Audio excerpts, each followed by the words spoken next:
Okay, Craig, cash is king, and you, my friend, are my queen.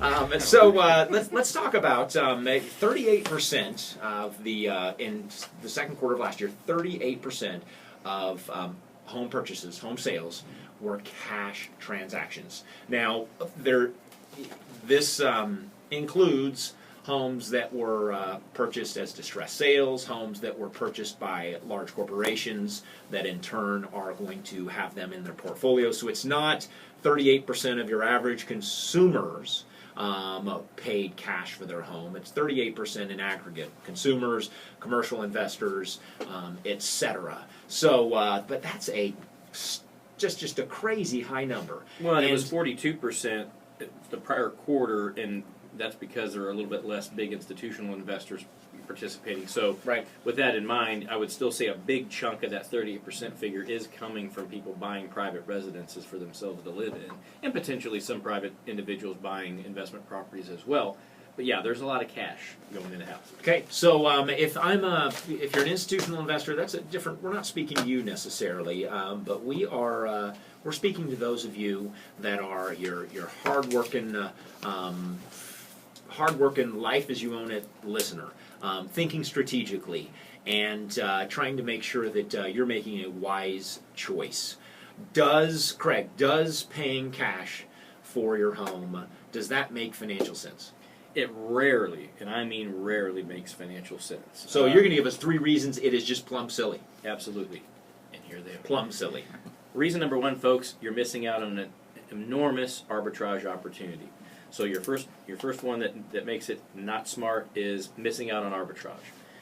What arbitrage is when you're using other people's money to make money, which, by the way, is how banks make all their money. So if you're supportive of having your local bank holding money in there for you, they're so kind as to keep your $20, $30, $50, maybe $100,000 or more in their bank for you, paying you that nice 0.5% yield right now. All they're doing is turning around for the most part and making investments or loaning that money out and earning a profit margin on that money. So all banks' assets that they're earning money on are typically assets that they've borrowed. You yourself can practice the same thing and make money on somebody else's money. If not make money, at least break even and create some liquid security for yourself with the money. So taking an interest rate of, say, 4.25% on a 30-year mortgage, figuring that most people who would have the money to pay cash for a house most likely also have the ability to itemize a tax return because they probably have substantial income or assets that might be taxable, your effective interest rate on average is going to be about 2.98% after you figure in those tax efficiencies. You're going to get back 25 to 30 cents on every dollar you pay in mortgage interest. So first thing out of the gate is it's real simple to look at the math. If it's costing you about 3% to have the money borrowed, and let's say we're talking about $100,000, $200,000, $300,000 or more, what possibly could you be doing with that $100,000, $200,000, $300,000 safely and properly managed and invested as far as the opportunity to earn money? So that's number 1. Now number 2, which ties into number 1, is lack of liquidity. You've got a higher risk factor because you have less reserves and you've you're forced yourself to put something in a non-liquid account. Now, can you liquidate it? Sure. But what does it take to liquidate it? Selling that house off, paying some real estate fees and commissions to do it, or taking out a loan, of course, at future unknown terms, because you don't know at some point in the future if you're eligible. If you're eligible to do it, and what those terms might be, what the rates might be at the time, what the fees might be to do it. So you're taking your money and you're investing it in real estate, and you're saying, hey, this money is out of play now. I can't move it around. I can't leverage it. I can't do anything with it. If housing prices take a big hit, I can't move it real quick to somewhere to protect it. It's just going to take the hit. So you've got that less reserves. The other factor, the other big negative about paying cash for a house is you're also locking yourself out of potentially future opportunities to maximize making an investment using that money. And what I mean by that is one of the things we see a lot is people will go in paying cash for a house at the time. It's what feels good, it makes sense, or they have the ability to do it. Later on in life, and I'll just use an example of someone who came into an insurance settlement or some inheritance or something along those lines, sold something else, they had a generous amount of money, and they like the feeling of paying cash for their house that they're moving into.